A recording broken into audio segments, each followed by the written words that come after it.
Welcome to Resilient Love Podcast.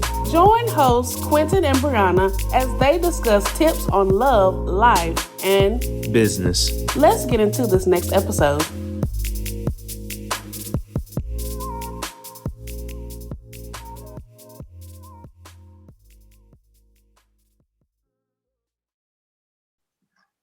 Welcome to another episode of Resilient Love.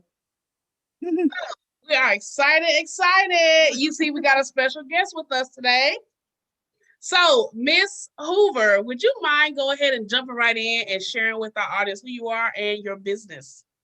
Yes. So my name is Cousett Hoover. And I am Techie Mamma. I'm also known as Techie Mamma all over the web. I kind of created that name for me because Cousett is a little hard to say, and everybody's like, Miss Hoover.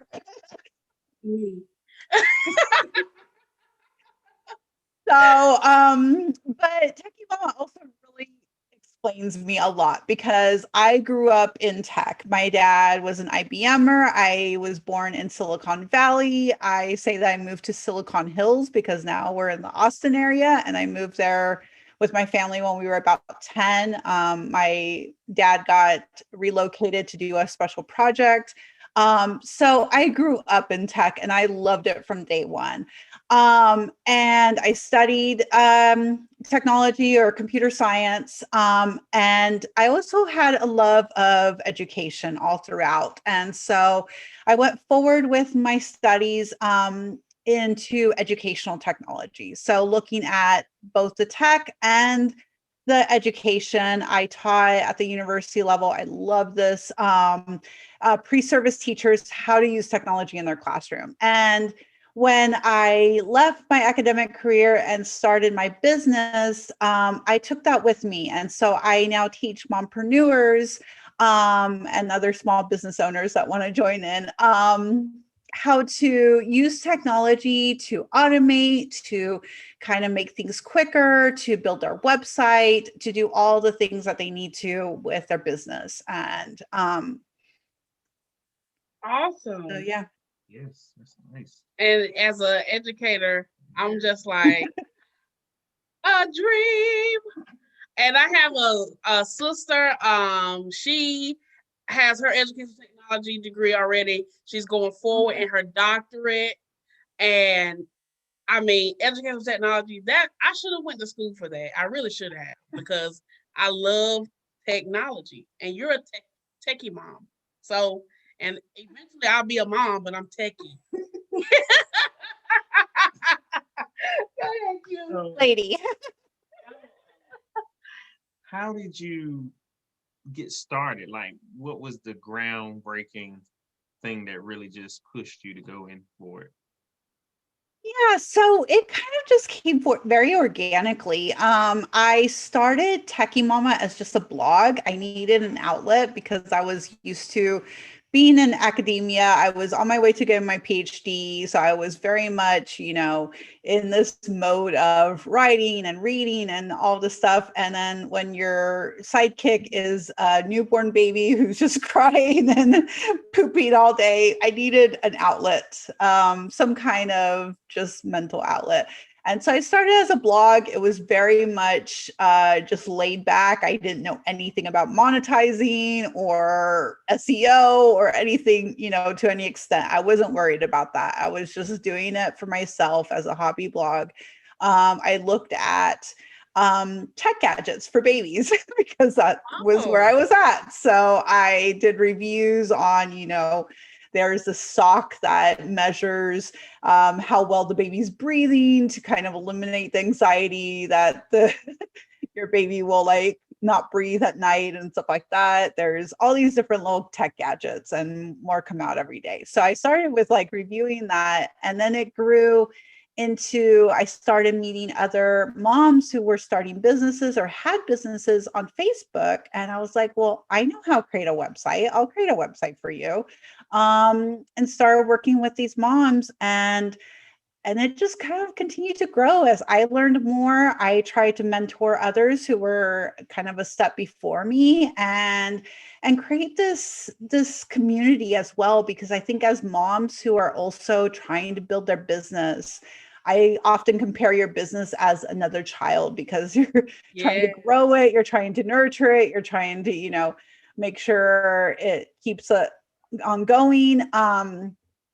And a lot of times, if you're in like a mom's group with other moms are like maybe just stay-at-home moms, or they're working moms, or it's just a different, um, just a whole different arena to be Yeah. growing your own business. And so I also am trying to create like a community of, mom friends that we can discuss everything from like potty training and what the latest marketing trend is, and stuff like that. So that's kind of where it's grown, is community and education. Ooh, Like it. love it. So, with that being said, you're a tech mom and you give us all this great information on the tech side. But how do you find the balance? Like, how did you find the self-care time? The let's just leave the kids and go out for a second. Like, where did you find that?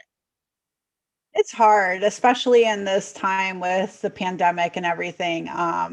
My oldest was in preschool, and I was taking my youngest to the Y for their little kind of Mother's Day out before the pandemic. And that was kind of my work time. And then I tried to be more present with the boys after school kind of thing. Nap times are just God's gift to moms.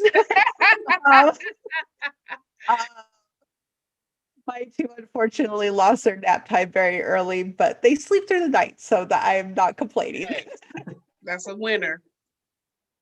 Um, it- it's always a struggle. I believe balance is actually a bad word. I think there's more of a pendulum where sometimes a business will need more attention.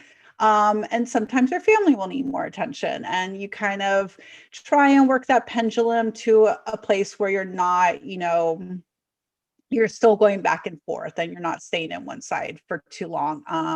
When we take vacations, or when, the weekends are pretty much kind of all family time and stuff like that, I try and match kind of my hours of working kind of more or less with my husband's, even though I'm with the kids. I don't work in the evenings and stuff like that. So, or work later once they're asleep. But it's hard. It's, I think, a struggle to, find that perfect thing. And the best way I can do it is that pendulum, where sometimes, when the pandemic started, I was trying to homeschool, which I'm not good at. Man, I can only imagine the techie mom is now the school mom all over again. I all the resources, but having the patience to teach a preschooler was not the same as teaching college students. I know. And guess what? You should have called me because I teach preschool. Well, I used to. Now I teach high school. So, but you can still call me. Oh, So, as we go more in depth, how did the pandemic challenge your household? For sure. So the pandemic hit kind of days before we were about to go on a spring break trip across country to visit my aunt in DC. And the night before we were supposed to leave, we pretty much said, no, you know what? We're staying put. This is not looking good. Um, and after that, that was our spring break, or my son's spring break, the yeah. spring break for the schools here. And then after that spring break, everything closed. Like, it never reopened, right? So Yeah. my son's preschool still hasn't reopened. They're opening in the fall, but they've been closed this whole year. So it was a major shift. And my husband's company also said, you're working from home for the foreseeable future. So we had to go from, as a mom, I was just out and about all day. I was running errands. I was taking the kids to the, park or indoor playgrounds, because we're in Texas and it's way too hot. Yes, Texas is hot. loved our indoor playgrounds. We loved, going to the Y. I was out and about every single day with them. And so switching from that to being home to, trying to decide, do I try and homeschool my preschooler who's going to be starting kinder next year? Do I, or do I just let it be? Or, how do I find that balance? And it was a major shift for the kids too. Having dad at home working was kind of, A good treat. Yeah, a good treat. Uh-oh. But Hard transition to like, we need to leave dad alone while he's on calls and while he's working. So, and then my husband also finding a space where he was comfortable. We have a good sized house, but it was also just like, where can I kind of have some quiet, to be on not nonstop calls all day. So it's definitely been a transition. I'm super happy that we're now kind of getting back into going to the Y a little bit and doing a few things, but it was, I was doing errands all the way to like an hour and a half out of the way just to get into the car and just go somewhere. Right. Like I'm going to wash these clothes 30 minutes away. And I can relate, even though we don't have kids, I could only imagine, like, I've been working remote for the last few months, and I don't care where you find a spot in the house, it's just like, it's still not the same unless your house is just wired for remote working. Right. Yeah. And we might have to call a Techie Mamma. I can only get us but so far. But I love how you talked about just your niche, and again, with our podcast, we talk about love, life, and business. And that's a key factor I hope everybody has really gained from us talking with Miss Cousett. Did I get that right? Okay. Yes. Go, Brianna. So when we talked with Miss Cousett and we talked to the Techie Mom, you realize that she incorporated both her gift and knowledge of being in tech and merged it with who she is, which is a mom. And I feel like that is a valuable thing we all should take into our business. Really understanding like her audience was any mom who needed help with tech. So think about that for your business. What's your area and who are you trying to help? Because she just told us with her brand name, I do tech and I'm a mom. Go girl. So very lucky thing. Yes. Hit it very, right on the very head. well. Yes. So, and I love the logo too. Oh, thank you. Did you make it? Thank you, boys. What's that? You made it? A friend of mine designed it. Designer designed it. Yeah, but it's me with the two boys with their gadgets. I see. I said, Lord, she balancing the pendulum. So with that all being said, how has this journey of being a techie mom and just a mom in general, a wife, how has all of that made you more resilient? Yeah, for sure. I think it's helped me be less of a perfectionist. Because I think one thing that we struggle as business owners is that we don't want to publish our website or we don't want to publish that thing because it's not quite perfect yet,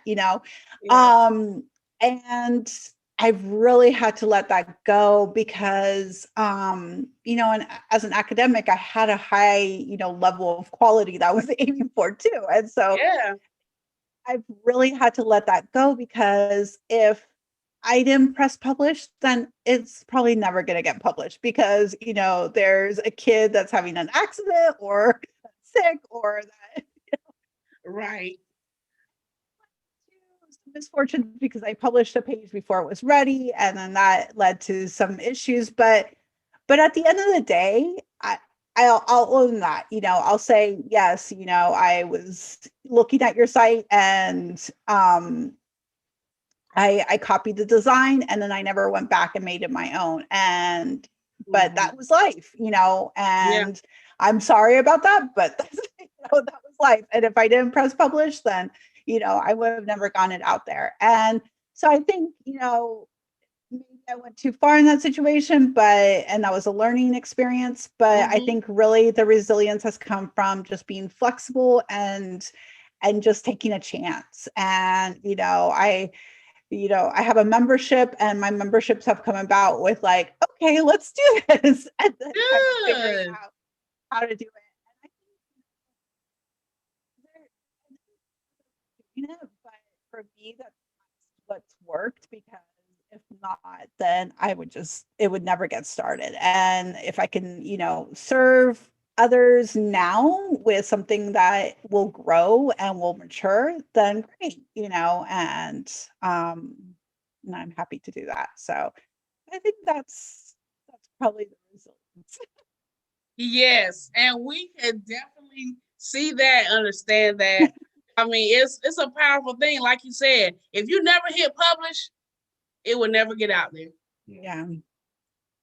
Yeah. We're waiting for it to be perfect, to, be perfectly edited. I realized that with the first course I made, it took me probably a year, I think, to get that course out. And then the second course I did, I think I did in like 2 weeks.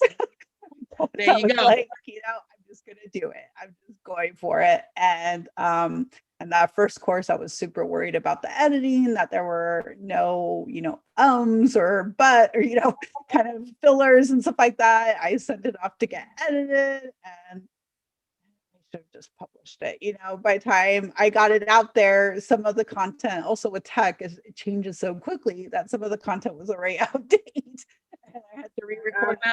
Yeah. So I think pushing publish is a really important thing. Mm-hmm. And that we could go into a whole nother thing about that, but I like how you illustrate that matching the passion, which is tech, with your lifestyle of being a mom and a wife, and you merge it together, and you come out with this wonderful logo that I can't take my eyes off of.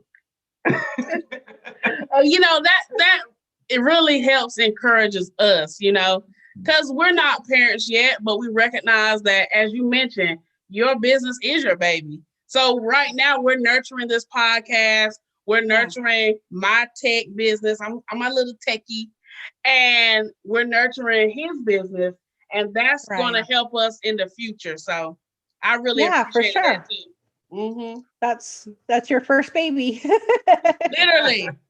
And you know what? We really appreciate your time, and we wish we could come down to Texas and say hey to the boys.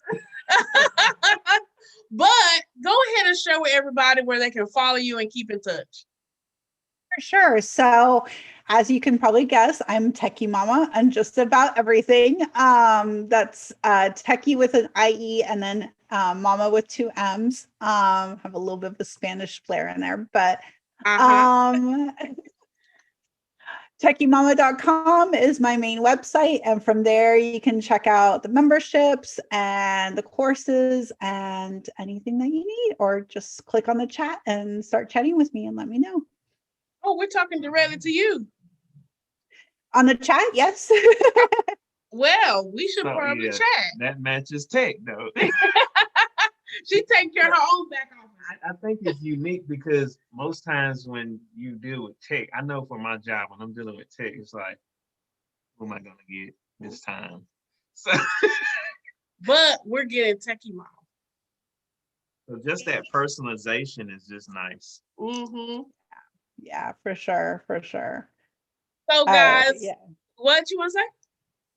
Oh, I love creating the relationships with people. So at least for the time moment, I don't know if I'll ever grow to more people, but for the time being, it's really important. That's pretty much just me. And I have a VA that helps me out with some things, but for the most part, it's just me. Yeah.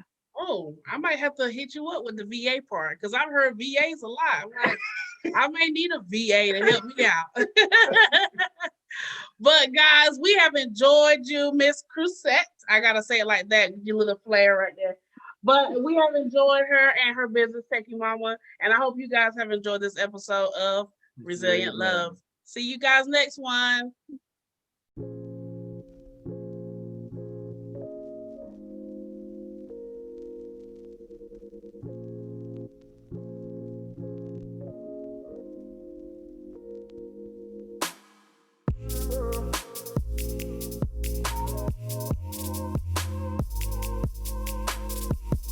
Thank you to all listeners and subscribers.